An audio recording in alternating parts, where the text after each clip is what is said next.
Olá, meus amores do quinto ano, tudo bem com vocês, galerinha? Hoje nós teremos uma revisão de histórias sobre os movimentos pela independência do Brasil, certo? E como sumário, né, os tópicos que nós veremos durante esse slide será a cobrança de imposto ao monopólio comercial, as revoltas coloniais, a corte portuguesa no Brasil e a independência do Brasil.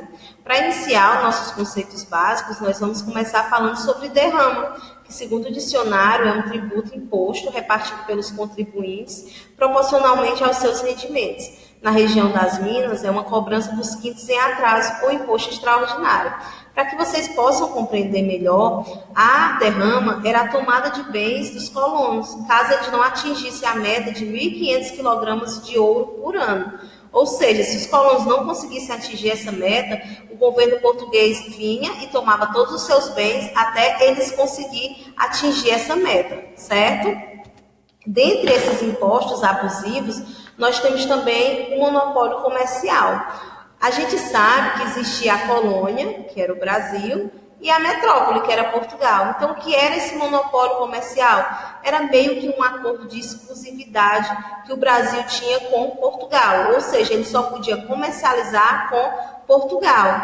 O Brasil, ele produzia vários tipos de produtos, como gêneros tropicais, matéria-prima, alimento, manufatura, bebida, né, que faz parte das matérias-primas, e ele tinha que vender para Portugal por um preço muito pequenininho, certo? Já Portugal, que comprava por um preço bem pouco, bem menor, ele vendia para outros locais, para outros países, por um preço super alto. Isso fazia com que a metrópole cada vez ficasse mais rica e a colônia cada vez ficasse mais pobre, ok? Existe uma diferença entre o termo inconfidência e conjuração. A inconfidência, gente, eram participantes considerados desleais ao governo. E as pessoas que participavam dessas revoltas, né, elas não se consideravam desleais. Já a conjuração é uma associação de indivíduos revoltados contra as injustiças cometidas pelo governo português. Então, eles preferiam usar o termo conjuração do que inconfidentes, certo? Existiram várias revoltas populares, mas nós vamos falar sobre duas delas. A Conjuração Mineira, certo? Que aconteceu em 1789, foi para impedir a derrama e proclamar a independência dessa região, certo? Fazia parte do grupo vários líderes de elite, mas um principal se destacou, que foi Joaquim José da Silva Xavier, o famoso Tiradentes. Ele foi morto em pública para que servisse de exemplo para os demais. E os principais motivos dessa conjuração foi exatamente a cobrança rigorosa dos impostos, né, que acabava praticando a derrama, os impostos abusivos, a elite mineira estava cada vez mais falida e os pensamentos iluministas. Nós tivemos também a Conjuração Baiana, certo? Que foi quando a população de Salvador ela enfrentou uma crise econômica muito grave. Faltava alimento, certo? E os impostos cada vez mais aumentavam. E isso acabou gerando uma revolta na população. Diferente da Conjuração Mineira, que tinha algumas pessoas que participavam e eram da elite, a Conjuração Baiana era composta mais por pessoas mais pobres, certo? E eles começaram a distribuir panfletos para aumento salarial, para melhores condições de vida. E vocês não podem esquecer que a Conjuração Baiana ela também ficou conhecida como Revolta dos Búzios, porque as pessoas que participavam dessa conjuração, elas utilizavam um búzio amarrado no pulso, como elemento de identificação, certo? Os principais líderes foram Lucas Dantas, Manuel Faustino, Luiz Gonzaga e João de Deus. Todos foram mortos porque acreditavam que as pessoas mereciam melhores condições de vida, ok? Meus amores, a corte portuguesa chega no Brasil. Ela não chegou por livre e espontânea vontade. Estava acontecendo uma guerra, né, na França, e isso ia atingir Portugal. Então, a corte portuguesa acabou tendo que vir para o Brasil.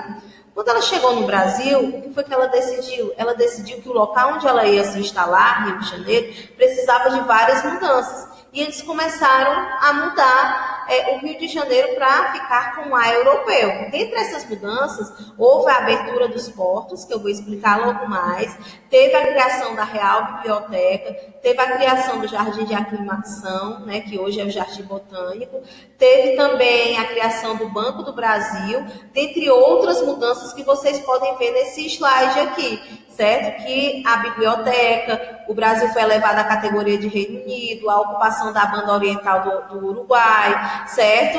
E aqui a tia colocou algumas fotos para que vocês pudessem compreender essas mudanças.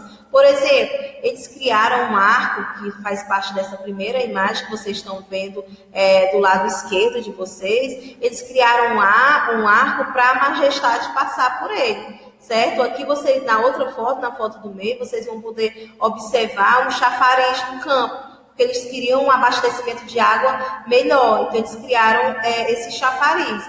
E hotéis, e reiterando, a biblioteca, o banco, o jardim botânico, enfim, eles queriam deixar o Brasil com um ar mais sofisticado, um ar mais europeu, certo?